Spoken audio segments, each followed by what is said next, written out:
Hi, I'm Henny Bosman. You're here at Sandihurst Winery in Christchurch in the South Island of New Zealand, and we're doing this interview for Anders Wine. We produce the aromatics, the Pinot Gris, Riesling and Gewürztraminer. We have a little secret up our sleeves. We're going to be doing Grüner Veltliner. We've just planted the first plants. We're very excited about that. And then we do Pinot Noir, and we do a Sauvignon Blanc from Marlborough as well. It's very much a family business, but we are trying to make a living out of it and not just being a weekend hobby. It makes it really important that we approach every single facet in as a commercially astute way as possible. I mean, we've got to really be sharp. It's small volumes, so there's not a big margin for failure.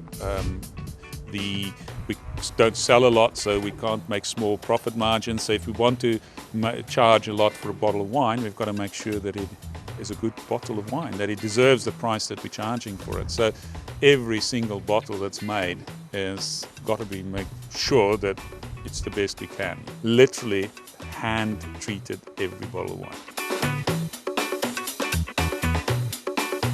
We had this idea with the crushed glass, using it as a mulch under the vines to assist with the cold climate, the ripening of wine, of the grapes, to see how that would influence the ripening process. And together with Lincoln University, we sort of designed this trial project where a student would be doing a master's degree and then hopefully maybe even a PhD on how crushed glass, which is the waste that we generate in the industry, to crush the glass up and use it as a mulch, and that reflects the sunlight and the heat back into the vines. For cool climate, that could be the difference between getting the grapes ripe or not getting them ripe, and so far it's been a wonderful experiment. We're looking forward to seeing the final outcome.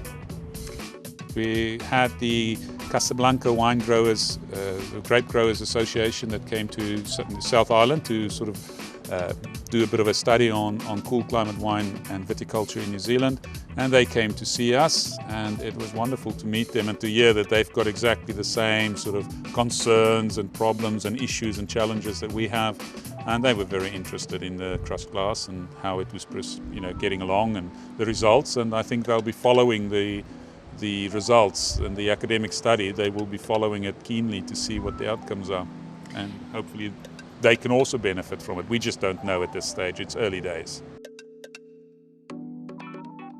And so far, how it works for you was the crushing glass? Brilliantly. There's so many factors to consider. You would look at it from an academic perspective, and then you'd say you cannot draw a conclusion until you've got all the data and the research cycle has been concluded. But from my perspective, I've seen the results from the first year, and I'm quite convinced that it has a definite influence.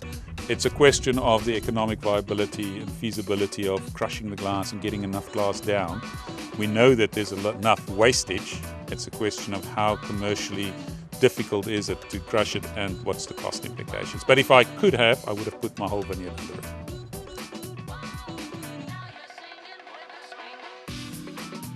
Well, finally, I'd just like to say to all the people in Chile, if ever you want to come out here, you're welcome. We would love to have you here. And if you want to go and read a bit more about us, go to our website. It's www.sandihurstwines.co.nz. And you can also go to our blog. It's sandihurst.blogspot.com. Bye.